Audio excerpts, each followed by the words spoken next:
Hi friends, welcome to my channel. I am Manas. आज आम पढ़ा कौन ना शिक्षण अभिवृद्धि कार्यक्रम गणितर कार्यपद 2 विषय ना कौन भग्न संख्या और दशमिक संख्या। यदि चैनल नुआ था चैनल गोटे सब्सक्राइब कर दिंतु। आज आम पढ़ा कौन ना कार्यपद 2 द्वितीय अध्याय भग्न संख्या और दशमिक संख्या। देख एक नंबर कौन देती ना पार्श्वस्थ चित्र रे 1/3 अंश को रंग दियो। गोटे रंग दे तुम तीन टा जाकर जोटा गोटे देले चलो। यही चित्र रे केतोटी 1/3 अच्छी केतोटी तीनोटी तीनोटी 1/3 मिसाइले केते हम ना एक हम ये 3 गुणन 1/3 3 3 कटिज 1। देख घ कौन देती ना केतोटी 1/5 को जोग कले 1 हम केतोटी 5टी। 1 रे केतोटी 1/4 अच्छी ना 4टी। 1 रे केतोटी 1/6 अच्छी 6टी। 2 रे केतोटी 1/7 अच्छी 14टी। ओके तापर देखिए 2 नंबर। देखा 2 नंबर कौन देती ना क्रमिक जोग व्यवहार कर गुणन कर 3 रो 1/5 केते हम ना 3 गुणन 1/5 केते थर 1/5 मिसा 3 थर मिसले केते हम ना 3/5 से 2 गुणन 1/3 केते हम ना 2 थर 1/3 मिसण 1/3 केते हम 2/3 4 गुणन 1/9 केते हम ना 4 के 4/9। ओके तब देखा 3 नंबर कौन देती 3 नंबर देती गुणन क्रिया रे प्रकाश कर गुणफल निर्णय कर 1/7 मिश्रण केते थर देछि 4 थर 4 गुणन 1/7 केते हम ना 4/7। एबे 2/3 केते थर देछि 5 थर 2/3 गुणन 5 2 5 10/3। ओके या 4 नंबर कोन देछि 4 नंबर देछि गुणफल स्थिर कर 2/3 गुणन 5 केते 2 गुणन 5/3 2 5 10/3 सेबरी 5 5 गुणन 7/9 35/9। एटा देखो का हो 2 गुणन 3 5 गुणन 7 6/35। एटा का हो 3/8 गुणन 5/7 का हो ना 3 गुणन 5/8 गुणन 7 केते हो 5 3 15/8 7 56। तब देखिए केते नंबर 5 नंबर। देखो 5 नंबर कौन देछि ना कह देछि प्रशस्त चित्र रे 1/6 अंश को रंग दियो। मेरे गोटे भाग रंग दे 6 भाग रे तुम जे कोनसी गोटे भाग रंग दे परियो। यही चित्र रे केतोटी 1/6 अंश अछि ना 6टी। एही पर केक रे 1/6 अंश लेखाए प्रति पिला बांटिले केते जन पिला कौन दे परिया 6 जन पिला 6 भाग कर 6 जन पिला दे परिया। यह भाग क्रिया प्रकाश कले किपर लिखे 1 हरण 1/6 समान केते 6। सेहीपरि केक अधा को 1/6 अंश लेखाएं बांटिले मोटा केते जन पिला दे परिया कौन दे परिया एटा अधा 6 भाग एटा धन 3 भाग 6 भाग अधा केते 3 भाग तारे केते जन पिला दे परिया 3 जन पिला एटी भाग क्रिया कर देछि 1/2 हरण 1/6 व्युत्क्रम हो जो 6/2 केते 6/2 समान 3। तब देखो च कौन देछि च देछि आमे जानि छ क्रमिक वियोग को भाग क्रिया कहंती। तेबे 1/2 रो 1/6 केते थर वियोग कर जाय परियो केते थर 3 रे गले 2/6 2/6 फेडन 1/6 2 पुन लस नै जो कौन 6 2 फेडन 1 कथा 1/6 1/6 फेडन 1/6 लस 6 1 रे गले केते 0 0 को जे संख्या करले 0 तले केते थर वियोग कर जाय परियो ना 3 थर। ओके तापर देखिए 6 नंबर।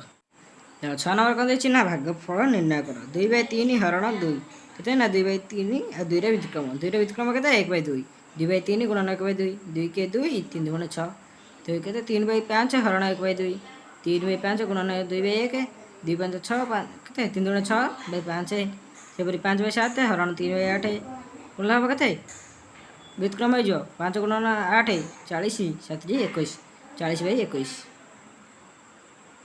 एटा केते हो ना व्युत्क्रम गले 4/2 समान केते 2। एटा कौन मिश्र अच्छी अपकृत करवा 3 के 3 2 5 5/3 2 गुणन केते 3/5 समान केते हो 6/5।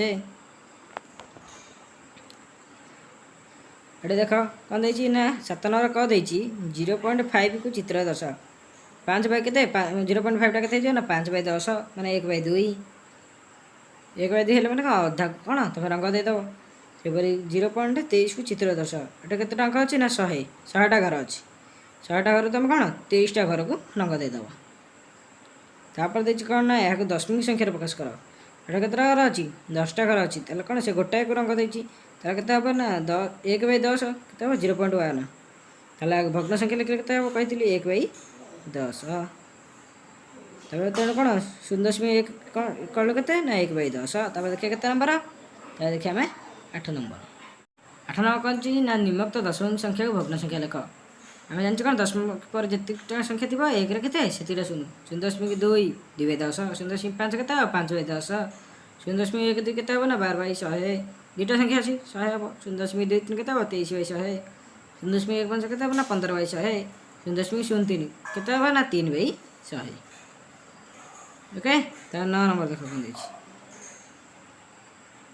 9 ନମ୍ବର ହେବ ଭଗ୍ନ ସଂଖ୍ୟା ପରିଣତ କରି ଗୁଣଫଳ ନିର୍ଣ୍ଣୟ କର। 0.2 ଗୁଣନ 0.5 କେତେ ହେବ ନା 2/10 ଗୁଣନ 5/10 କେତେ ହେଇଯିବ 2 5 10/100। ସେହିଭଳି 2/3 କ'ଣ 0.3 ଗୁଣନ 1.2 3/10 ଗୁଣନ 12/10 କେତେ ହେଇଯିବ 36/100। 2.5 ଗୁଣନ କେତେ 1.5 25/10 ଗୁଣନ 15/10 କେତେ 375/100। 5 ଗୁଣନ କେତେ 0.2 0.2 କେତେ 2/10 5 ଗୁଣନ କେତେ 2/10 10 10 କେତେ କଟିଗଲେ କେତେ ହେଇଯିବ 1। 3.4 ଗୁଣନ କେତେ 10 34/10 ହେଇଯିବ 10 10 କଟିଗଲେ କେତେ ହେଇଯିବ 34। ଏଇଟା ସେମିତି କ'ଣ 0.5 କେତେ ହେଇଯିବ 5/10 ନହେଲେ 100 ଗୋଟେ ଶୂନ କଟିଗଲା 5 ଗୁଣନ 10 କେତେ ହେଇଯିବ 50। କେତେ 1.25 ଗୁଣନ କେତେ 100 125 କେତେ ହେବ ନା ଦୁଇଟା ଦଶମିକ ପରେ ଦୁଇଟା ସଂଖ୍ୟା ଅଛି ତାମାନେ କେତେ 100 100କୁ 100 କଟିଗଲେ କେତେ ହେଇଯିବ 125। ତାହେଲେ ଦେଖ 10 ନମ୍ବର କ'ଣ ଦେଇଛି ନା ପରିସୀମା ସ୍ଥିର କର। ପ୍ରତ୍ୟେକ ବାହୁର ଦୈର୍ଘ୍ୟ କେତେ ଦେଇଛି 1.2 ତାମାନେ ତ୍ରିଭୁଜ କେତେଟା ବାହୁ 3ଟା ବାହୁ ତାର ପରିସୀମା ସୂତ୍ର କ'ଣ କହିଥିଲି ପରିସୀମା ସୂତ୍ର ହେଉଛି 3 ଗୁଣନ ବାହୁର ଦୈର୍ଘ୍ୟ। দেখছি বাহুর দৈর্ঘ্য কেতে না 3 এই যে বাহুর সংখ্যা কেতে 3 পরিসীমা কেতে না 3 গুণন বাহুর দৈর্ঘ্য কেতে দিয়েছি 1.2 গুণ দিলে কেতে হবে 12 36 3.6 পরিসীমা কেতে না 3.6 মিটার।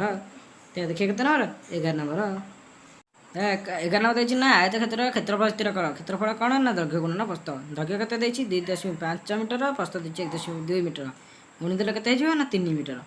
তারপরে এটা কোণ দিয়েছি এটা দৈর্ঘ্য দিয়েছি কেতে 2.7 মিটার প্রস্থ দিয়েছি 1.5 মিটার গুণ দিলে কেতে 4.05। তারপরে দিয়েছি এঠাই দিয়েছি দৈর্ঘ্য কেতে না 1.8 মিটার প্রস্থ দিয়েছি কেতে 1.6 মিটার।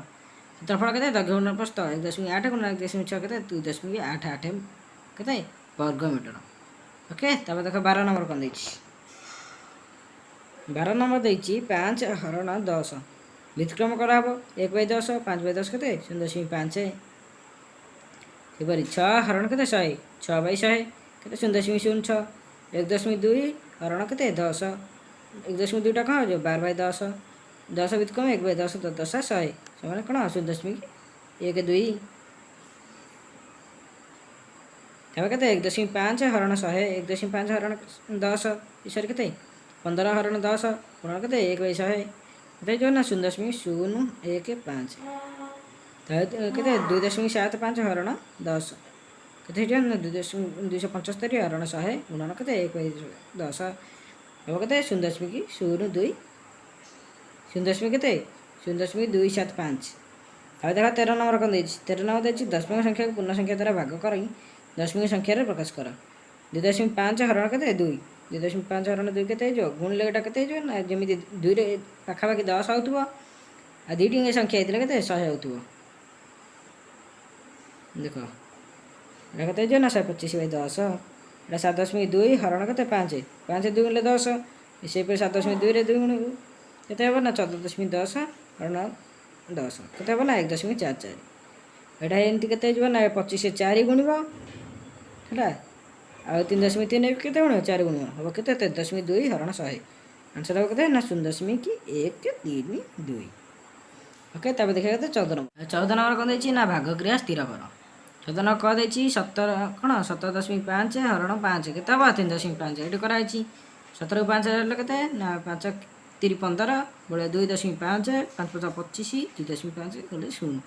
ସେହିପରି ଏଇଟା କ'ଣ କରିଦେଇଛି 11.6 ହରଣ 4 କେତେ ହେବ 2.9। ଓକେ, ତାପରେ ଏଇଟା ଦେଇଛି ଦେଖ କ'ଣ ଦେଇଛି ନା ପ୍ରଥମେ ଚିତ୍ରରେ 1/2 ଅଂଶ ଦର୍ଶାଅ ଅଧା 11 ମାରିଦେବ।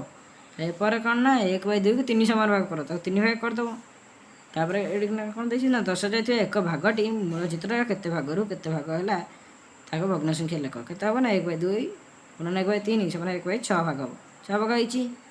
ତାପରେ ଏଠି ଦେଖ କ'ଣ ଦେଇଛି 15 ସେମି ଦୈର୍ଘ୍ୟ ବିଶିଷ୍ଟ ଏକ ଚକୋଲେଟ୍ ବାରକୁ ଦୈର୍ଘ୍ୟାନୁସାରେ ସମାନ ଭାଗ କରି ମାମାଲି ସୋନାଲି ଆଉ କ'ଣ ସାଧନା ଯଥାକ୍ରମେ 2 ଭାଗ 5 ଭାଗ ଆଉ 3 ଭାଗ ନେଲେ। ତେବେ ପ୍ରତ୍ୟେକ ପାଇଥିବା ଚକୋଲେଟ୍ର ଦୈର୍ଘ୍ୟର ପରିମାଣ କେତେ କେତେ ନା 15କୁ 10 ଭାଗ କଲା ମାନେ କେତେ ହେଲା ଜଣ ଭାଗରେ ପଡ଼ିବ 1.3 ସରି 1.5। ତାହେଲେ ସେ 2 ଭାଗ ନେଲେ କେତେ ହେବ ନା ମାମା ନେଲା 3 ସେମି, ସୋନା ନେଲା 7.5 ସେମି, ସାଧନା ନେଲା କେତେ 4.5 ସେମି। जदि वीडियो भल लगी तो कौन चैनल गोटे लाइक कर शेयर कर कमेंट कर।